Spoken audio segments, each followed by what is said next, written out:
오늘은 성령 강림 주일입니다. 우리 그리스도교 역사에서 교회가 시작이 된 그런 절기로, 교회의 기원이 되는 그런 절기로 지켜지는, 다른 말로 오순절이기도 합니다. 교회의 그 기원을 역사적으로 엄밀하게 따지자면은 아마 보다 복잡한 양상을 띠겠지만, 오순절 성령 강림 사건을 교회의 그 기원으로 보는 것은 그 나름의 중요한 의미를 지니고 있습니다.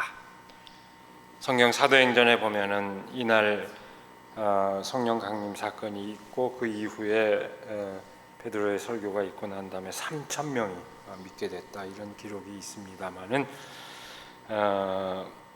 그 사실보다도 사실은 그 사건은 세상 안에 존재하는 교회의 본질적인 사명을 그 성령 강림 사건이 보여주고 있기 때문입니다.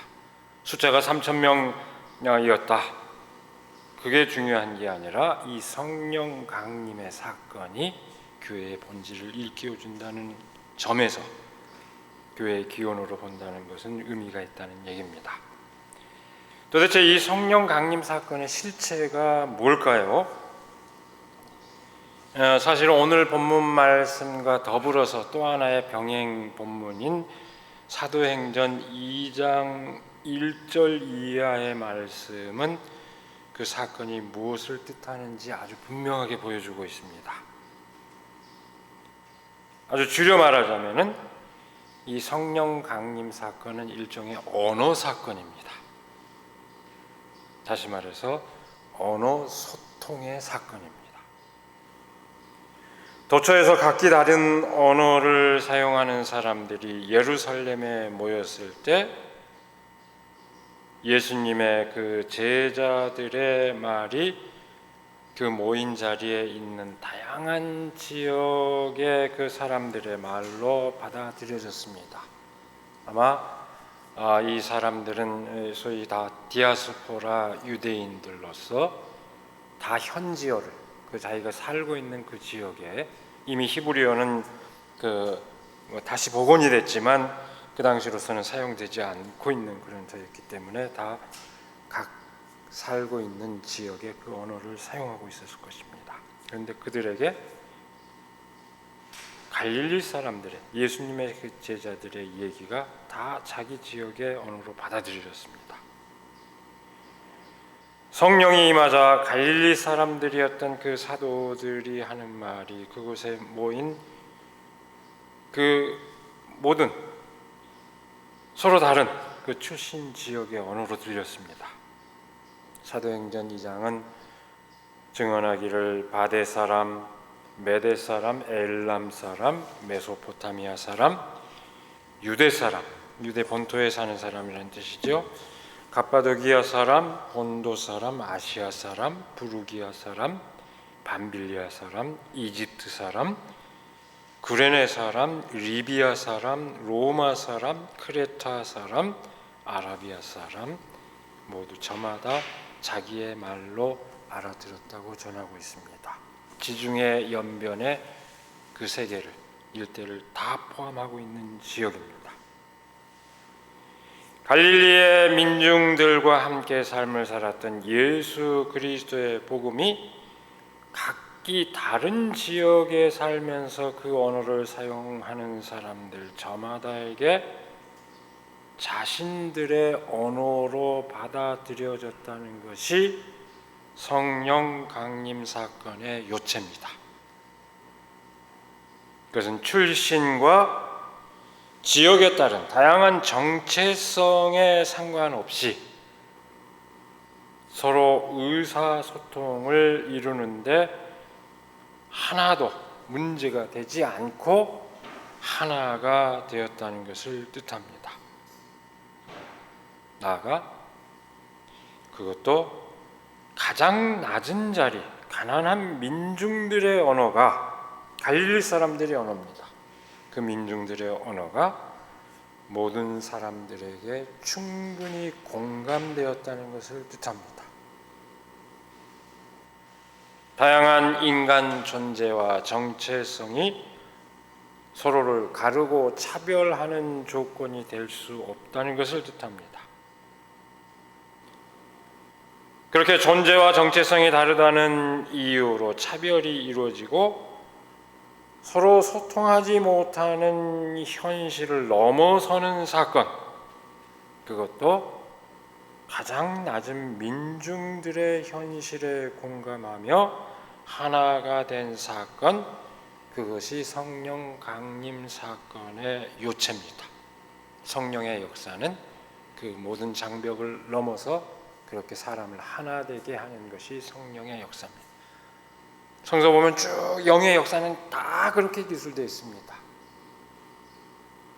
서로 소통하지 못하던 사람들이 통하는 그 장면을 얘기할 때 항상 영의 역사로 설명하고 있습니다. 그런데 오늘 우리가 읽은 이 본문 말씀은 그것과 상반되는 인간의 현실을 보여주고 있습니다. 사실은 어긋나게 짝을 이루고 있는 본문입니다. 사도행전의 말씀과 오늘 창세기의 말씀은 서로 이렇게 대비되는, 대칭이 되는 두 이야기입니다. 하나의 언어가 어떻게 소통 불가능한 다양한 언어로 갈라질 수밖에 없었는지, 서로 소통하며 공감할 수 있었던 인류가 어떻게 분열을 겪게 되었는지 통찰하고 있습니다.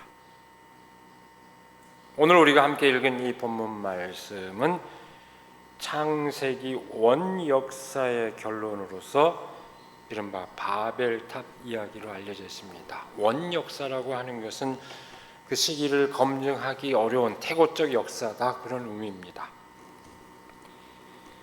근데 이 원역사는 검증 불가능한 신화에 그치는 것이 아닙니다. 오히려 훨씬 더 보편적이고 훨씬 더 포괄적인 인간 문명에 대한 통찰을 담고 있는 것이 원역사입니다. 그 이야기는 천지 창조와 에덴 동산 이야기에서 시작해서 선악과를 범한 이후 이어지는 그 신라곤의 이야기로 이어집니다.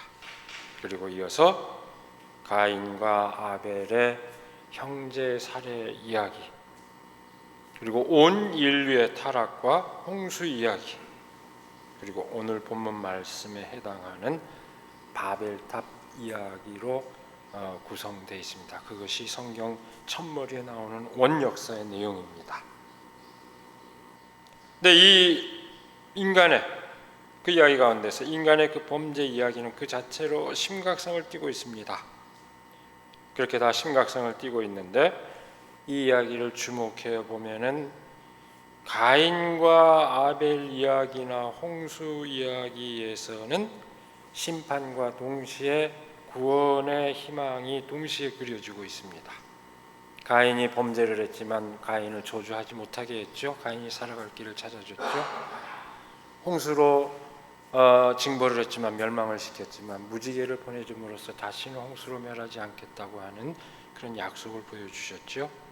근데 바벨탑 이야기, 이 온 역사의 결론인 바벨탑 이야기에서는 이 이야기 자체로는 구원의 희망에 관한 이야기가 없습니다. 빠졌습니다. 어떻게 이해할까요? 이것은 한편으로는 인간 문명에 대한 그 심각한 진단을 이 원역사의 결론으로서 그렇게 함축하지만, 또 다른 한편으로는 인간 문명이 이루는 그 역사가 이렇게 파국에 이르렀지만 이제 본격적인 구원의 드라마가 시작된다는 그런 암시이기도 합니다. 이어지는 바벨탑 이야기에 이어지는 이야기는 아브라함 이야기인데, 바로 그 아브라함 이야기가 본격적으로 이어지는 진정한 구원의 드라마의 시작이고, 앞서 얘기한 사도행전 2장의 성령 강림 사건이 그 대단원이 되는 셈입니다. 그 이야기를 시작하기에 앞서서 이렇게 심각하고 무거운 이야기로 일단락을 지어놓고 다음 이야기를 시작하는 것입니다. 오늘 본문 말씀, 다시 말해서 바벨탑 이야기의 요체가 뭘까요? 원래 이 바벨이라고 하는 것은 신의 문을 뜻함과 동시에 바빌론을 지칭합니다. 그 바벨은 원래 그런 의미를 지니고 있는데, 혼란을 뜻하는 발랄이라는 말과 발음이 비슷합니다. 우리가 느끼는 감각이 어떨지 모르겠지만 그 근동 언어에서는 바벨, 발랄 이렇게 비슷한 발음으로 느낀 것 같습니다. 그래서 사람들이 쌓은 탑을 바벨이라고 하고 거기에서부터 사람들이 흩어졌다. 성서 기자는 이렇게 말장난으로 그 의미를 해석하고 있습니다. 여러분, 성서에 처음 등장하는 아재 개그입니다. 성서는 수없이 많은 이 말장난으로 그 의미를 설명하고 상상력을 높여갑니다. 이 요새 말로 아재 개그의 성서 기록자는 굉장히 능한 사람, 그런 언어 감각을 갖고 있는 사람입니다. 그렇게 해서 우리의 상상력을 이렇게 확장을 시키죠. 바벨이 발랄과 같은 말이 아님에도 불구하고 발음의 유사성을 따서 혼란을 그 말에서 끌어냅니다. 그러니까 인간의 문명에 대한 비판이자 동시에 그 문명의 밑바탕에 동기를 이루고 있는 부정적인 인간 내면에 대한 깊은 통찰로서 바벨탑 이야기는 우리에게 많은 것을 생각하게 해줍니다. 겉으로 드러난 본문 말씀의 줄거리는 수많은 민족들이 각기 다른 언어를 사용하며 흩어져 살게 된 원인을 전해주고 있는 것처럼 보입니다. 역사적으로 언어가 어떻게 갈라졌을지 언어를 하시는 분들이 많이 계시기 때문에 되게 역사적인 그 기원에 대해서는 저보다 훨씬 풍부한 이해를 갖고 계시리라 생각합니다만, 이 표면적인 이야기를 보면은 그렇게 언어가 다양해지고 소통이 되지 않게 된 그 기원을 얘기하는 것처럼 보입니다. 이른바 이런 이야기 형식을 띈 것을 성서에서는 원인론적 설화다, 그 기원을 설명하는 이야기다 하는 식으로 이렇게 이해를 하고 있습니다. 그런 양식을 분명히 취하고 있습니다. 그러나 이야기의 속뜻은 겉으로 드러난 줄거리와는 다른 훨씬 깊은 데 있습니다. 우리가 성서에서 자주 접하는 이런 이야기를 접할 때 우리가 그 표피적인 의미에만 주목하게 되면 그 심층적 의미를 놓쳐버립니다. 우리가 눈여겨봐야 할 것은 그 표피적인 의미가 아니라 심층적인 의미입니다. 오늘 본문 이야기의 심층적 의미에 접근하고자 할 때 그 가장 중요한 기본적인 성격은 이 이야기가 기본적으로 인간의 도시 문명 내지는 인위적인 문명에 대한 비판적 성찰을 함축하고 있다는 점입니다. 이 이야기에서 가장 중심이 되는 상징적 소재가 뭡니까? 바벨탑이죠. 이렇게 바벨탑이라고 한 것을 보면 역사적으로 추정해 볼 때 고대 문명의 중심지인 바빌론, 메소포타미아 지역이요, 오늘날로 치면 이라크의 지역에 해당합니다. 고대 문명의 발상지로 여겨지는 바로 그 바빌론을 향한 고대인들의 시선을 함축하고 있다고 할 것입니다. 이 이야기는 그 문명에 대한 비판적 시선을 함축하고 있습니다. 제가 자주 환기합니다마는 서양 속담 가운데 하나님은 시골을 만들었고 인간은 도시를 만들었다 하는 그런 속담이 있습니다. 인간의 인위적인 문명에 대한 비판적 그 성찰의 의미를 지닌 그런 말로 새겨도 좋을 것입니다. 그 인위적인 문명의 특징이 뭘까요? 오늘 본문 말씀에 의존해서 주목하자면은 두 가지 점을 주목할 수 있습니다. 여러 가지 얘기할 수 있겠지만 본문 말씀의 근거에 볼 때 특별히 두 가지 점을 주목하고자 합니다. 첫 번째는 인위적인 규격화입니다. 네모난 세상이라고 할까요? 모든 것이 직선과 네모로 구성되어 있습니다. 도로도, 건물도, 집도, 방도, 교실도, 책상도, 차도 그 기본형을 그리잖아요. 다 직선과 네모가 아닌 것이 없습니다. 원래 자연은 그렇게 네모난 것이 아니지 않습니까? 지평선도 네모가 아니고 곡선이고, 직선이 아니고 곡선이고, 뭐 긴 설명이 필요 없습니다. 직선과 네모는 인간의 편의에 따른 그 인위적인 획일화의 결과일 뿐입니다. 자연을 그대로 재현한 것이 아닙니다. 그와 같은 규격화는 인간 삶의 편의를 획기적으로 높여주기는 했습니다. 그러나 그로 인해서 상실되고 파괴된 것 또한 많습니다. 오늘 본문 말씀에서 벽돌을 굽고 탑을 쌓았다는 것은 바로 그 인위적인 조작을 바탕으로 하는 인간 문명의 특성을 잘 말해주고 있습니다. 벽돌을 쌓았다, 만들었다는 것 자체가 단적으로 그 인간 문명을 상징하고 있습니다. 네, 여러분, 창세기 4장 17절 이하에 보면은 가인의 그 후예들에 대해서 설명하면서 성을 쌓고 가축을 기르고 구리와 새를 다루어서 온갖 기구를 만든 인간 문명에 관해서 얘기를 하고 있는데, 그 문맥에서는 그 인간 문명을 비판적으로 바라보는 어떤 얘기도 없습니다. 그저 이렇게 인간 문명이 발전해 왔다 하는 것을 기술하고 있는데 반해서 오늘 본문 말씀은 그것과 달리 아주 명백하게 비판적인 시선을 함축하고 있습니다. 그것이 거대한 하나의 권력을 형성을 했을 때 그 문명의 기초에서 거기에 대한 어떤 비판적인 성찰을 오늘 본문은 아주 분명히 보여주고 있습니다. 인간 문명이 지니는 어떤 위험성이 명백히 감지되고 있는 그 현실에 대한 통찰이라고 할 수 있습니다. 그저 편의를 위해서 문명을 발전시키는 그런 차원이 아닌 여기에 뭔가 심각한 요소가 담겨 있다. 그것을 감지하게 되었을 때 나온 통찰이라고 할 수 있습니다. 그 획일적인 규격화가 편의성을 넘어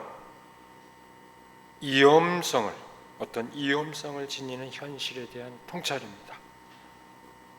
그것은 공간의 형태가 인위적이라는 것만을 말하지 않고 그것이 상징하는 또 다른 인위성을 함축하고 있습니다.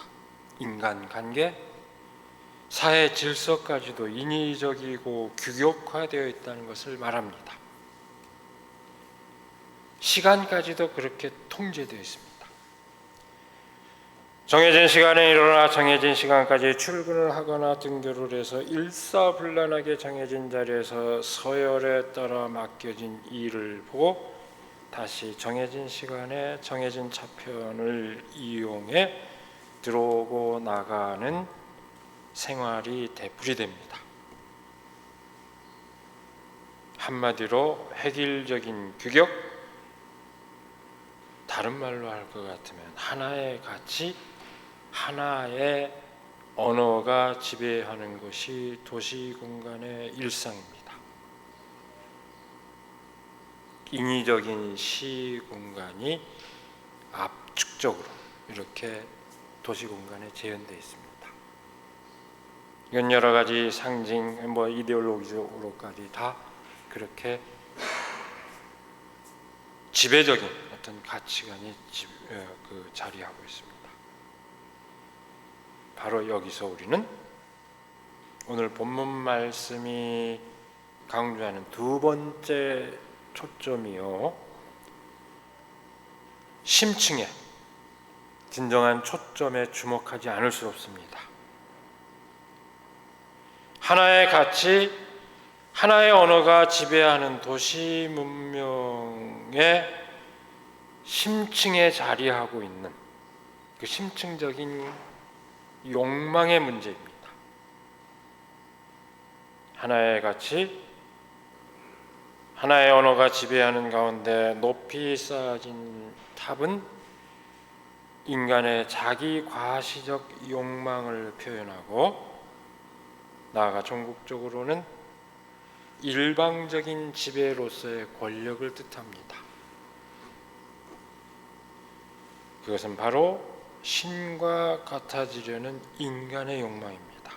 여러분, 우리가 내 안에 하나님이 계시다는 것과 내가 하나님을 대신하겠다고 하는 것은 전혀 차원이 다른 얘기입니다.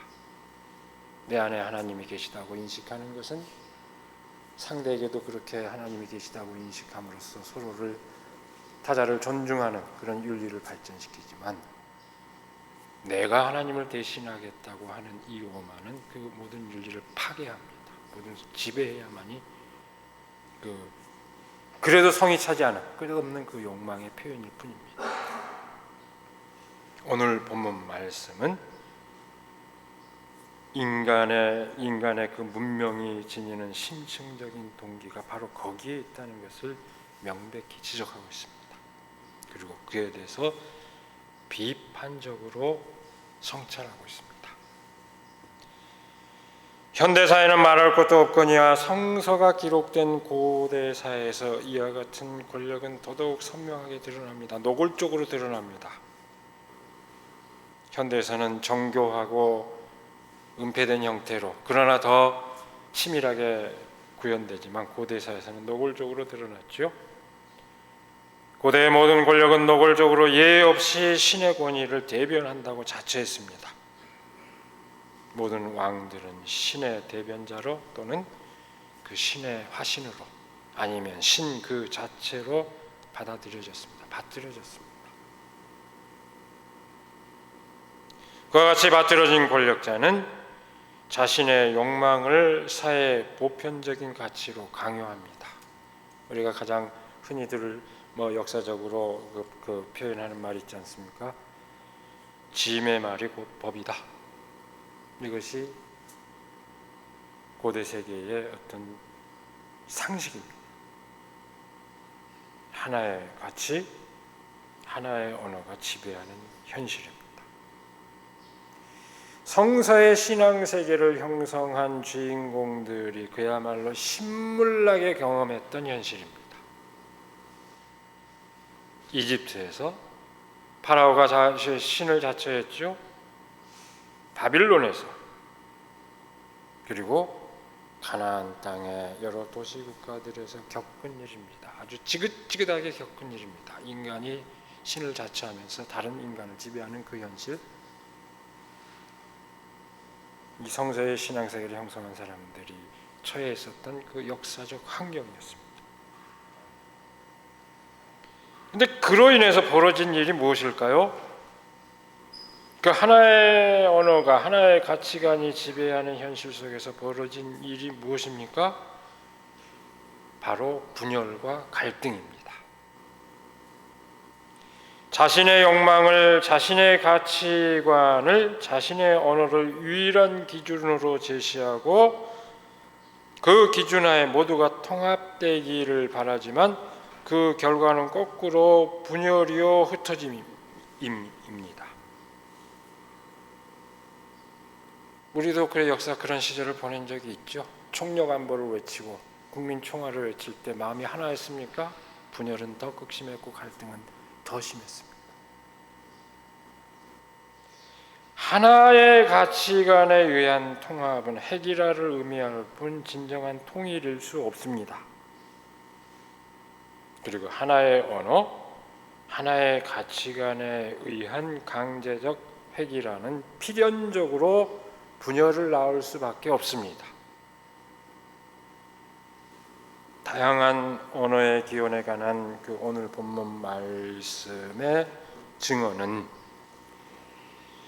단지 다양한 민족 언어들의 다양성의 그 기원에 관한 이야기가 아닙니다. 그것이 아니라 소통 부재에 단절된 그 언어들의 기원에 관한 이야기입니다. 이 이야기는 인위적이고 획일적인 하나의 언어가 지배할 때, 높은 자리에 있는 지배자의 언어가 보편화될 때 사람들 사이에서 다양성이 훼손되고 소통이 불가하게 된다는 것을 말해주고 있습니다. 옛날에 그 중국 사람들이 그런 말, 근래에 정부가 정책을 세우면 우리는 인민은 대책을 세운다 이랬다고, 한참 지난 얘기이긴 합니다만, 하나의 일관된 지배적인 가치관이 정해지면은 거기에 반하는 뜻을 표현하는 방법을 강구하게 돼 있습니다.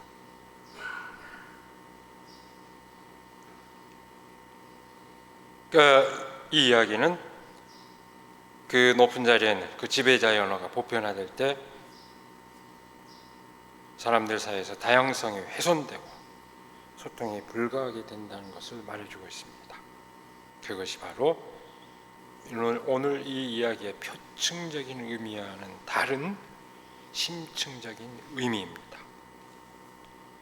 이어지는 성서의 구원의 파노라마는 바로 그 일방적 지배의 속박으로부터 해방을 갈망하는 사람들의 이야기입니다. 이 바벨탑 이야기에 이어지는 아브라함의 이야기는 비로소 그런 체제로부터 벗어나고자 하는, 왜 하필 또 아브라함이 떠난 장소가 어디입니까? 같은 지역입니다. 우르라고 하는 게 메소포타미아, 그 지역에서 떠나는 것으로 되어 있습니다. 출발점입니다. 그리고 다시 한번 확인하지만 그 사도행전의 성령 강림 사건은 마침내 성령의 임재로 사람들 가운데 그 해방의 사건이 성취되었다는 것을 일깨워주는 그런 이야기입니다. 성서가 굉장히 다양한 이야기를 포함하고 있지만 이 오늘날 구성되어 있는 성서는 굉장히 그 탄탄한 그런 또 한편의 문학적인 사상적인 구조를 또 갖추고 있습니다. 가장 막힌 담을 헐고 서로 다른 존재들이 하나 되게 한 사건, 바로 그 사건은 바벨탑 사건과는 정반대로 가장 낮은 자들의 언어로부터 성취되었습니다. 가장 낮은 사람들의 소리에 귀 기울이고 그들과 공감할 때 인간 사회에 가로놓인 장벽이 무너지고 나아가 사람과 다른 피조물들 사이에 놓인 장벽이 무너진다는 것을 일깨워줍니다. 가장 낮은 자리, 가장 없는 자의 자리에서 볼 때 사물이 세상의 이치가 제대로 보이게 되어 있습니다. 높은 기준으로 얘기하면 거기에 따라올 수 없는 수없이 많은 사람들이 배제될 수밖에 없지만 가장 낮은 기준으로 얘기하면 모두가 그 삶을, 그 기준에 따라서 삶을 향유할 수 있다는 얘기입니다. 인간 문명이 지니는 심층적 그 욕망을 깊이 통찰하고 있는 이 오늘 본문 말씀의 뜻은 오늘의 인간 문명에 대해서도 여전히 의미를 지니고 있습니다. 인간이 스스로의 문명을 발전시켜 나가는 것 그 자체를 거부해야 할 필요는 없을 것입니다. 그러나 지금까지 역사가 보여주는 것처럼 그 문명이 지니는 위험한 요소에 대해서는 깊은 통찰을 필요로 합니다. 본문 말씀은, 오늘 말씀은 그 위험성을 우리에게 일깨워주고 있고 여전히 오늘의 문명에도 타당하다는 것을 일깨워주고 있습니다. 현대 사회를 일컬어서 울리히 백이라고 하는 독일 사회학자는 이홈 사회다 이렇게 얘기를 하고 있습니다만, 성서 기자는 이미 수천 년 전에 인간 문명의 그 이험성을 이렇게 통찰하고 있는 것입니다. 이중적인 그 의미, 인간의 편의를 위해서 발전시킨 그 문명이 지니는 어떤 위험한 요소, 그것을 통찰하고 있는 것입니다. 오늘의 인간 문명은 여전히 자기중심적 지배의 욕망에 사로잡혀 있습니다. 인간은 자신의 편의를 위해서 자연으로부터 스스로를 분리했습니다. 그렇게 자연으로부터 스스로를 분리해서 인간 중심의 질서를 만들었고, 다시 인간들 사이에서 우월한 지배적 가치를 따라 인간 사회의 질서를 또한 구성했습니다. 자연으로부터 분리된 인간 문명이 야기한 그 파국을 우리는 지금 경험하고 있지 않습니까? 심각한 기후위기가 발생하고 있고, 코로나19와 같은 전염병의 위기 가운데 있는 것은 바로 그 결과라는 것 수없이 우리는 되새기고 있습니다. 하나의 우월한 지배적 가치를 중심으로 하는 인간 사회의 질서는 극심한 불평등과 차별의 그 만연으로 귀결되었습니다. 피조물의 탄식과 사회적 약자들의 그 고통의 목소리가 높아질 수밖에 없는 그런 상황입니다. 오늘 우리가 성령을 갈망하는 것은 다른 데 있지 않습니다. 바로 그 고통으로부터 우리 인간과 자연이 해방되기를 간절히 바라는 데 있습니다. 성령 강림의 사건은 모든 피조물과 모든 인간이 하나님 안에서 하나라는 것을 깨우치는 것을 뜻합니다. 성령 충만, 그건 단지 어떤 감정적 흥분 상태에 빠지는 것이 아닙니다. 알 수 없는 언어를 얘기하는 것, 방언을 얘기하는 것도 아닙니다. 바로 하나님의 숨결 안에서 모두가 하나라고 하는 그 진실을 깨닫는 것, 그것이야말로 성령 임재의 구체적인 표현입니다. 오늘 우리가 그 깨달음에 이르고, 오늘 우리의 교회가 그 깨달음을 바탕으로 이 땅에서 모든 피조물의 그 탄식이 그치고 사람들의 고통의 호소가 그치도록 하는데 헌신할 수 있기를, 진정으로 성령의 그 충만하기를 이 시간 간절히 기원합니다. 기도하겠습니다. 오늘도 우리에게 복된 날을 허락하여 주셔서 말씀의 의미를 새기고 다시금 삶의 자세를 가다듬게 하여 주시는 은혜를 감사드립니다. 특별히 성령 강림 주일을 맞이하여 성령께서 우리 가운데 임하셔서 우리의 편견과 또한 실제로 인간들을 가르는 그 모든 장벽을 뛰어넘어서 모든 사람이, 모든 피조물이 더불어 하나님 안에서 하나라고 하는 그 진실을 일깨워주는 그 성령의 역사를 우리는 오늘 다시금 새깁니다. 하나님, 우리가 그 놀라운 성령의 임재하심을 우리가 체험할 수 있도록 인도하여 주시옵소서. 그 요란한 어떤 그 방식이 아니라 우리의 마음 가운데, 우리의 삶 가운데 성령께서 임하셔서 내가 다른 인간을 대할 때 달라지고, 또 하나님께서 허락하신 이 온 땅의 피조물을 대할 때 달라지는 그런 삶의 자세로 살아갈 수 있도록 하나님 함께하여 주시옵소서. 그것이 곧 성령을 받은 증거임을 알고 그렇게 성령 임재를 갈구할 수 있도록 인도하여 주시옵소서. 우리 주 예수 그리스도의 이름으로 기도드리옵나이다. 아멘.